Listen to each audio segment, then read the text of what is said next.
Hello everyone, how are you all. I hope आप सभी लोग अपने घरों पे अच्छे से हैं। And today I am very much thankful to you. आप लोग वीडियोस को बहुत अच्छा रिस्पांस दे रहे हैं।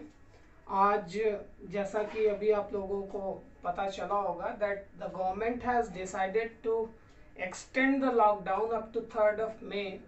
So in this duration will continue और ऑनलाइन टीचिंग।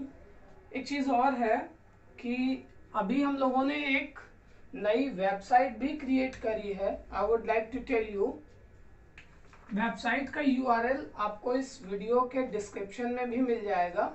आप वहाँ से देख करके उसको क्लिक करके आप वहाँ से lower section class 1st to 5th 6th to 10th सभी क्लासेस के लिए आपको नोट्स भी मिल जाएंगे, होमवर्क भी मिल जाएगा।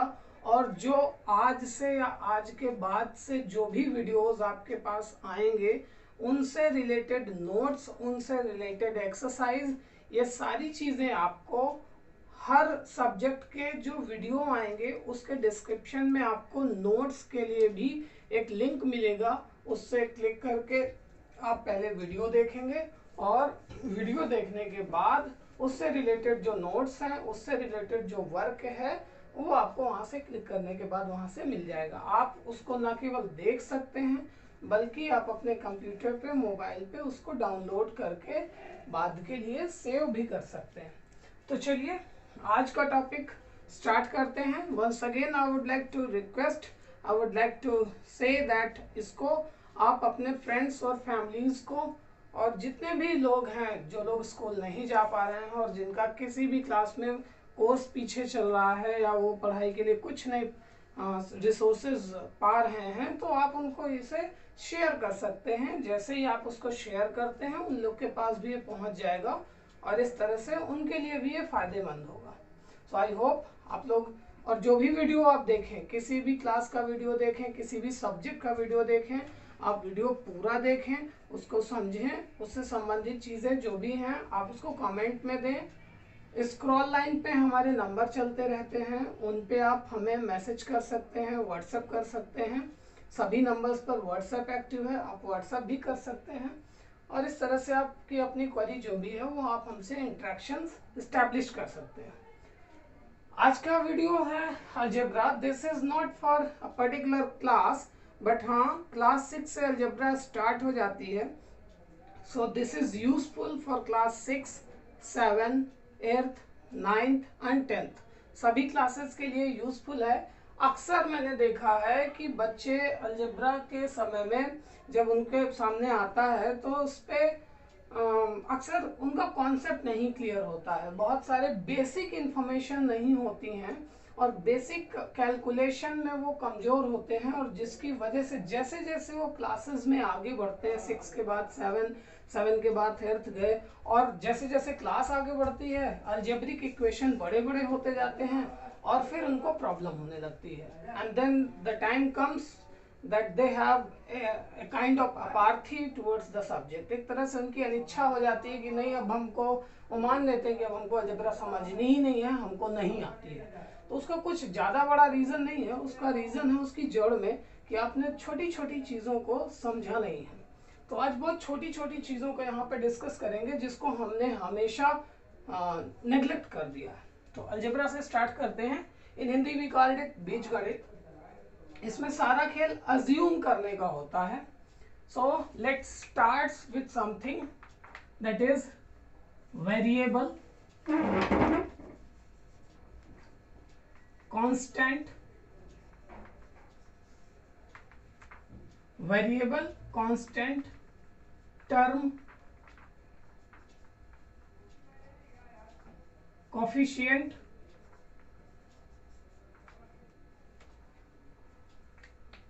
What are these? हिंदी में भी लिख दूं, चर, अचर, पद, गुणांक। पहले इन चीजों के बारे में समझ लेते हैं, बहुत छोटी छोटी चीजें हैं। वेरिएबल चर मीन्स एक ऐसा number it can be ABCD, आजकल ABCD चलने लगा है, पहले का खा गा घा चलता था, तो it can be ABCD PQR XYZ anything, वो हम एक सिंबल के रूप में मान लेते हैं। और किसी भी पर्टिकुलर इक्वेशन के लिए उसका वैल्यू अलग होता है, अगली बार जब किसी दूसरे इक्वेशन में मानेंगे तो उसकी वैल्यू अलग होती है।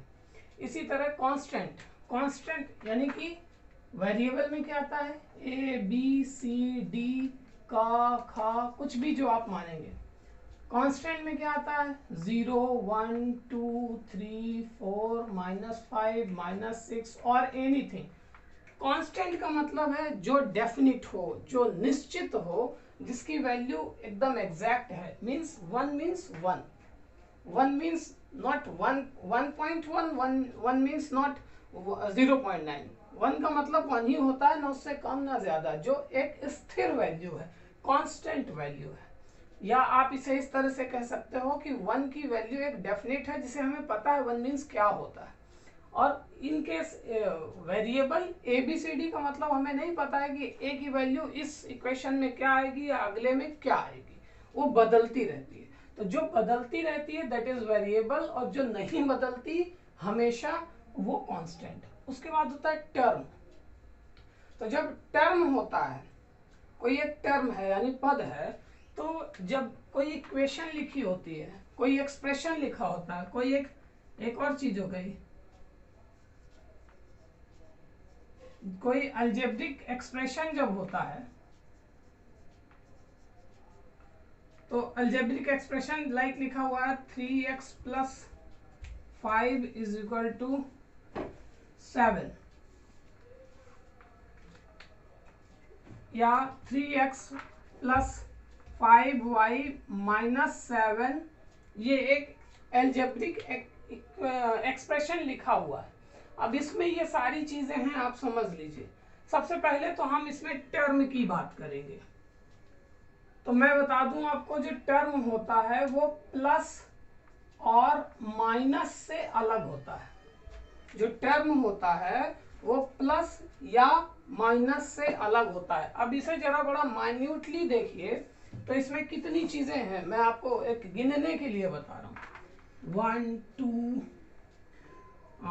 3 4 5 6 7, और अगर और गिने तो यहाँ इसके बीच में भी मल्टीप्लाई लगा हुआ है, इसके भी बीच में मल्टीप्लाई लगा हुआ है। इस तरह से ये जो कभी मान लिया जाता है, लिखा नहीं जाता।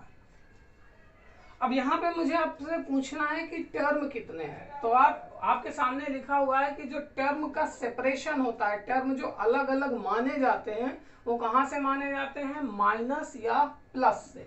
तो कहने का मतलब ये है कि देखिए, कायदे से तो यहाँ पे 3 के और x के बीच में भी मल्टीप्लाई लगा हुआ है, यहाँ 5 और y के बीच में मल्टीप्लाई लगा हुआ है। बट जब हम टर्म गिनने की बात करेंगे तो हम इसको मल्टीप्लाई वाला नहीं मानेंगे, यानी ये एक टर्म माना जाएगा, ये दूसरा टर्म माना जाएगा, और ये तीसरा टर्म माना जाएगा। तो यहाँ पे कितने टर्म हुए, 3 टर्म हुए। अब टर्म की बात हो गई।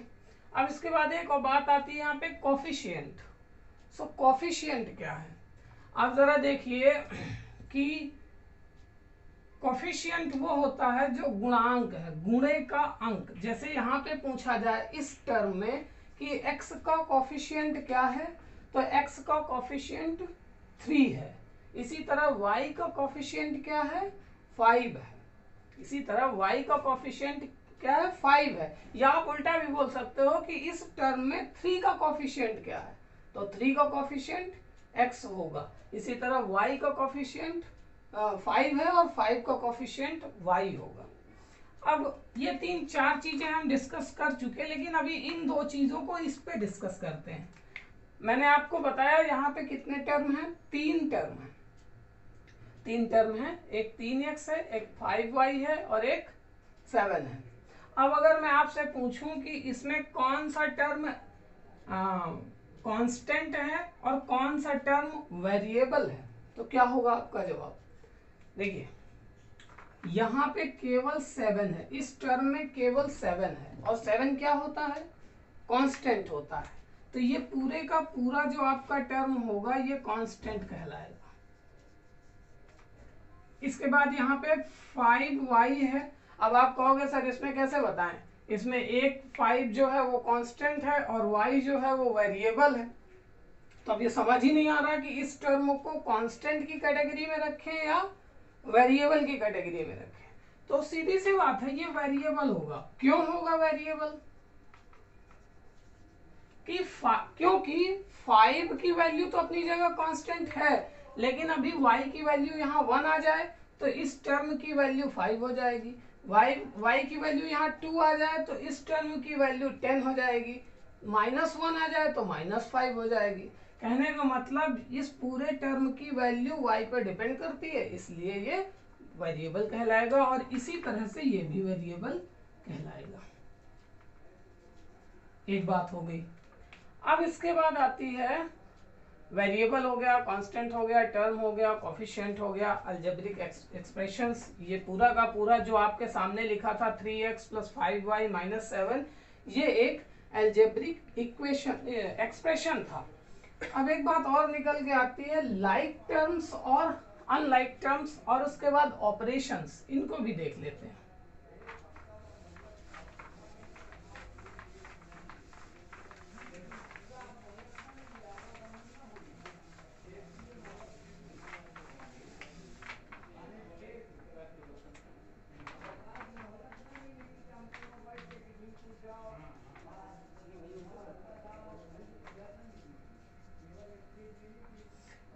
अलजेब्रा में लाइक टर्म्स और अनलाइक टर्म्स क्या होते हैं, इनका क्या रोल है? देखिए, अगर मैं आपसे कहूं कि 7 × 5 करिए, आप तुरंत कर देंगे कि 35 होता है। लेकिन अगर मैं कहूं कि 7 × a करिए तो कितना होगा, तो 7a। बस इससे ज्यादा और कुछ सॉल्व नहीं हो सकता, क्योंकि ये एक नोन नंबर है और ये एक अननोन नंबर है। और नोन और अननोन यानी दोनों अलग अलग डिपार्टमेंट, दोनों अलग अलग कैटेगरी के नंबर हो गए। और जब दो अलग अलग कैटेगरी के हो गए तो उनका मल्टीप्लिकेशन केवल प्रदर्शित ऐसे हम रिप्रेजेंट कर सकते हैं, बट एग्जैक्ट वैल्यू नहीं निकाल सकते। तो उसी तरह से यहाँ पे लाइक और अनलाइक टर्म्स आते हैं जो एक दूसरे से मिलते हैं। लाइक और अनलाइक टर्म्स हमेशा अलजेब्रा में, लाइक और अनलाइक टर्म्स हमेशा उस वेरिएबल की पावर के अकॉर्डिंग कैटेगराइज किए जाते हैं। याद रखिएगा, वेरिएबल की power of variable, power of variable से कैटेगराइज किए जाते हैं कि वो टर्म किसके कैटेगरी का होगा। जैसे यहाँ पे लिखा हुआ है 7x, फिर लिखा हुआ है 8y, फिर लिखा हुआ है 71x, फिर 8y², फिर 6x², 5xy, फिर 7yx, ऐसे लिखा हुआ है।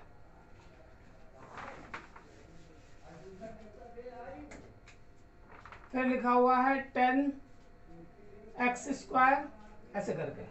अब जरा देखिए इसमें कौन किसकी कैटेगरी का है। तो आपको यहाँ पे ये जो इसके कोफिशिएंट लिखे हुए हैं, जैसे इसमें 7 लिखा है, इसमें 8 लिखा है, इसमें 71 लिखा है, इनसे कोई मतलब नहीं है। आपको इनकी लाइक और अनलाइक टर्म्स पहचानने के लिए पीछे जो उनके साथ में वेरिएबल लगे हुए हैं, वेरिएबल को देखना है और उनकी पावर को देखना है। जैसे x लिखा है, तो इसका मतलब ये है कि जो भी और केवल x वाला होगा वो इसके लाइक टर्म्स होगा। यानी कि एक ये हो गया, एक ये हो गया, और कोई नहीं। तो यहाँ पे 7x और 71x लाइक टर्म्स हो गए। इसके बाद 8y, एक ये हो गया, और कोई है नहीं, तो ये एक अकेला हो गया। इसके बाद 8y², और कोई है नहीं है, तो 8y², ये एक अलग कैटेगरी का हो गया। इसके बाद है 6x² और 10x², तो 6x² और 10x², ये एक साथ कैटेगरी के हो गए। और देखिए यहाँ पे 5xy लिखा है और 7yx लिखा है। तो ये तो जस्ट लाइक ऐसे है कि 3 इंटू 2 लिखो या 2 इंटू 3 लिखो, बात तो एक ही आनी है। उसी तरह ये केवल बता ऐसे गुमराह करने को लिए लिख दिया गया कि 5xy और 7yx, इसको भी तो आप 7xy पढ़ सकते हो। और xy और xy यानी कि हमारा अगर अननोन वेरिएबल वाला पार्ट मैच कर रहा है तो वो लाइक टर्म्स कहलाते हैं। यानी कि 5xy और 7xy ये भी लाइक टर्म्स होंगे। तो ये इस तरह से हम लाइक टर्म्स पहचानते हैं। अब लाइक टर्म्स मैंने आपको क्यों बताया, इसकी क्या जरूरत है, अब ये आप देख लीजिए। यहीं से मेन मामला अब शुरू होता है। अब आती है बात ऑपरेशंस की। ऑपरेशन का मीन्स हमारे पास मैथमेटिक्स में 4 बेसिक ऑपरेशन होते हैं। पहला प्लस, दूसरा माइनस, तीसरा इनटू और चौथा डिवाइड। अब हम ये देखेंगे कि जो लाइक ऑपरेशंस का क्या क्या कहां पर लाइक टर्म्स में ऑपरेशन, पॉजिटिव प्लस वाला ऑपरेशन कैसे चलता है और माइनस में कैसे चलता है, इनटू में कैसे चलता है और डिवाइड में कैसे चलता है। अभी हम लाइक टर्म्स का देखेंगे, फिर बाद में अनलाइक टर्म्स का देखेंगे। Operation of like terms, like terms का, और जैसे 7x लिखा है और प्लस इसका एक लाइक टर्म्स लिख लीजिए 6x, तो ये क्या हो जाएगा 13x हो जाएगा। यानी कि क्या मतलब हुआ इसका कि लाइक टर्म्स का ऑपरेशन, लाइक टर्म्स का सम हो जाता है। इसके बाद 7x माइनस 6x यानी कि x, ये भी हो जा रहा है। 7x into 6x 42x square, ये भी हो जा रहा है। और इधर इस पे 7x डिवाइडेड बाय 6x, तो 7/6 ये भी हो जा रहा है। कहने का मतलब ये हुआ कि लाइक टर्म्स में सारे ऑपरेशन हो जाते हैं। अब जरा इसी बात को अनलाइक टर्म्स में देख लीजिए।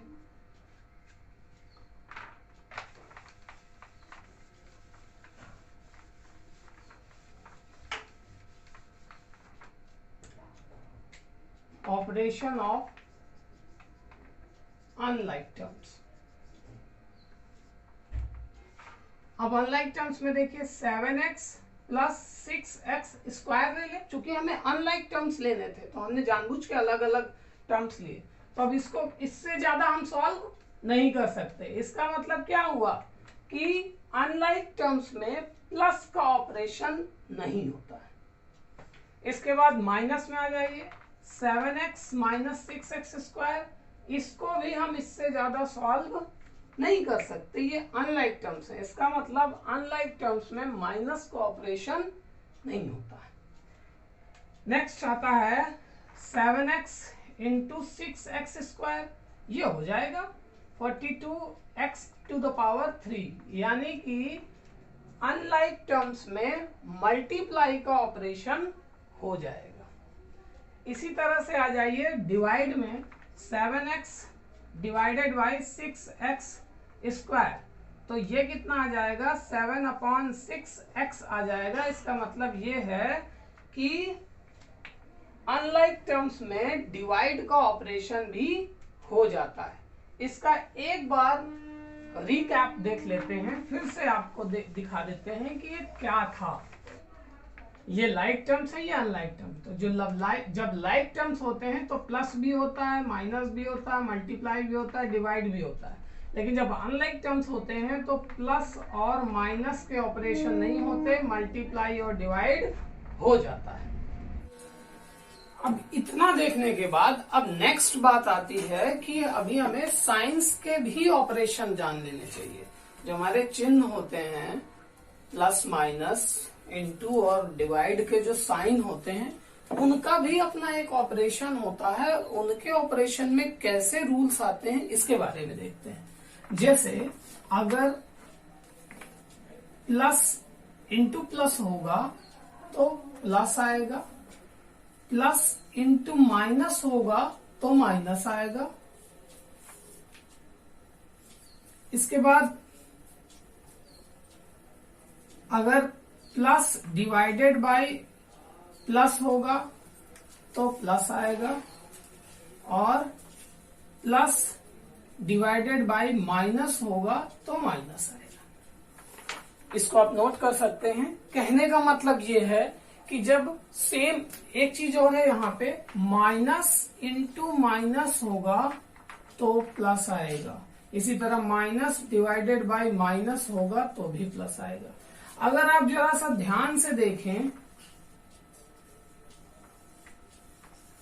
तो इसमें एक चीज, एक पैटर्न है। पैटर्न ये है कि जब सेम साइन का मल्टीप्लाई, या देखिए यहाँ पे माइनस इंटू माइनस था और यहाँ पे माइनस डिवाइडेड बाय माइनस था, एक ये सेम साइन का है, एक ये सेम साइन का है, एक ये सेम साइन का है और एक ये सेम साइन का है। तो जब सेम साइन के यानी कि माइनस इंटू माइनस हो या प्लस इंटू प्लस हो या माइनस डिवाइडेड बाय माइनस हो या प्लस डिवाइडेड बाय प्लस हो, चारों स्थितियों में अगर सब बराबर साइन के हैं, सेम साइन का प्लस का सेम साइन का मल्टीप्लाई या डिवाइड हो रहा है तो उसमें आंसर आपका प्लस में ही आएगा। अब दूसरी एक कंडीशन बचती है ऑपोजिट साइन की। अगर ऑपोजिट साइन है यानी प्लस इंटू माइनस है या माइनस इंटू प्लस है तो भी माइनस आएगा, प्लस डिवाइडेड बाय माइनस है या माइनस डिवाइडेड बाय प्लस है तो भी माइनस ही आएगा। अब चलिए चलते हैं, थोड़े से छोटे छोटे क्वेश्चंस को सॉल्व करते हैं। इसको बना लीजिएगा और रख लीजिएगा। अब थोड़ा सा मैं थोड़े थोड़े क्वेश्चंस आपको करके दिखाता हूं, फिर आप इस वीडियो के लिंक में देखेंगे तो आपके लिए होमवर्क मिलेगा, उसको डाउनलोड करके आप अपने आराम से होमवर्क कर सकते हैं। लाइक लिखा हुआ है 5 इंटू 7 तो आप 35 बोल दोगे।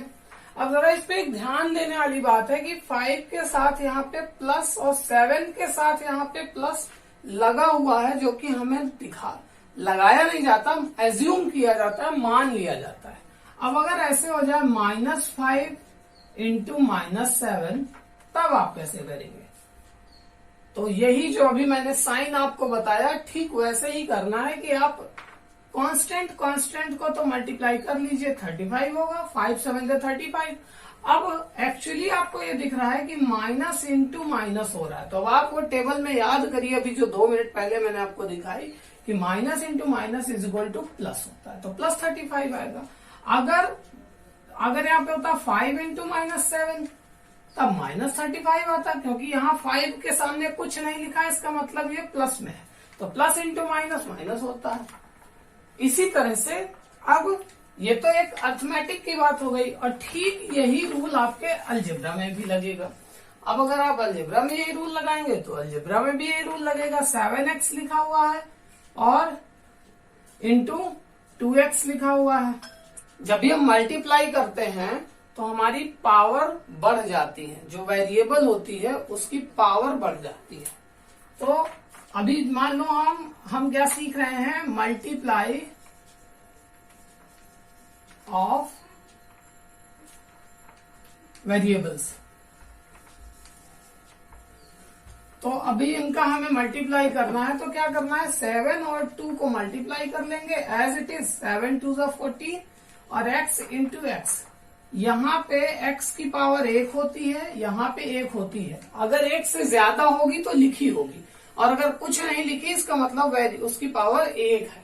तो 7 2 14 and x to the power 2। ये 2 कैसे आया, इसकी एक पावर और इसकी एक पावर, ये जुड़ करके 2 पावर हो गई। अगर लिखा होता 7x इंटू 2x स्क्वायर तब कैसे होता, तो 7 2 14 तब भी होता, अब x की पावर जोड़ लो ना आप, यहाँ 1 है यहाँ 2 है, तो x की पावर यहाँ कितनी हो जाएगी, 3 हो जाएगी। अगर लिखा होता 7x to the power 6 into 2x to the power 5 तो हो जाता 14x टू द पावर 11। ये इसका मल्टीप्लाई में कुछ नहीं है, केवल पावर जुड़ जाती है, ये मल्टीप्लाई में होता है। अब इसी चीज को अगर आप प्लस माइनस में देखेंगे, सेम यही चीज, सेम इसी वेरिएबल के साथ मैं केवल साइन हटा दे रहा हूं, केवल साइन हटा दे रहा हूं, क्योंकि आंसर बदल जाएंगे तो आंसर भी हटा दे रहा हूं। अब आप जरा देखिए, तो अगर यहाँ प्लस होता तो 7x प्लस 2x, अब प्लस के साथ ऑपरेशन का तरीका बदल गया। अब यहाँ क्या होगा, 7 और 2 को हम जोड़ेंगे 9 हो जाएगा, और x की पावर x की पावर x, वे केवल x कॉमन में लिख लिया जाएगा। और एक बात ध्यान रखिएगा कि अगर जैसे नीचे वाले में आप आइए, अब यहाँ अगर प्लस होता तो यहाँ ये होगा ही नहीं, ये जुड़ेगा ही नहीं। क्यों नहीं जुड़ेगा, आपको टेबल याद हो, अभी मैंने थोड़ी देर पहले इसीलिए पहले से बता दिया है, क्योंकि 7x और 2x स्क्वायर ये दोनों लाइक टर्म्स नहीं है, ये अलग कैटेगरी है, ये अलग है, इसलिए इसमें इससे ज्यादा इसको सॉल्व नहीं किया जा सकता, इसलिए इतना ही रहेगा, इससे आगे कुछ नहीं होगा। और सेम यहाँ भी लग जाएगा कि ये आगे इससे ज्यादा सॉल्व नहीं होगा, क्योंकि इनकी पावर सेम नहीं है। हाँ, अगर जैसे ये 6 है, अगर ये भी 6 होता तो क्या हो जाता, इसके कोफिशिएंट को हम जोड़ लेते 7 to 9x to the power 6, तब ये हो जाता। अब अगर इसकी जगह पे माइनस होता तो माइनस में भी वही रूल है कि ये वाले में 7 में से 2 5x हो जाता, ये वाले में ऑपरेशन होता ही नहीं, और इसमें भी 7 में से 2 गया तो 5x टू द पावर 6 हो जाता। तो हमने प्लस देख लिया, माइनस देख लिया, इनटू देख लिया, अब डिवाइड भी देख लेते हैं। अभी आपने देखा कि इनटू में वेरिएबल की पावर जुड़ जाती है, तो ठीक उसके उल्टा जब हम डिवाइड करेंगे तो डिवाइड में वेरिएबल की पावर कम हो जाती है। कैसे कम होती है ये देखने की बात है। जैसे 14x to the power 6 and इसको हमें डिवाइड करना है 2x टू द पावर 3 से, तो ये कैसे डिवाइड होगा। तो अब इसमें देखिए, जो कांस्टेंट का पार्ट है उसको तो आप वैसे ही डिवाइड कर लीजिए जैसे आप हमेशा डिवाइड करते आए हैं, यानी कि 2 का भाग 14 में, 2 को डिवाइड हमें 14 में करना है तो हमें 7 मिलेगा, ये बात खत्म। तो यानी यहाँ पे आपने 7 लिख लिया। अब इसको देखिए, ये क्या लिखा है, x to the power 6 divided by x to the power 3। इसमें करना ये होता है कि यहाँ पे हमें लाइक अनलाइक टर्म्स तो देखना ही नहीं है, क्योंकि डिवाइड और मल्टीप्लाई में लाइक टर्म हो या अनलाइक टर्म हो वो सबका हो जाता है ऑपरेशन। तो हमें करना क्या है कि यहाँ की जो पावर है उस पावर को यहाँ माइनस लगाने के बाद लिख देना है, यानी इससे माइनस कर देना है। तो यहाँ पे क्या आएगा, x टू द पावर 3 आ जाएगा।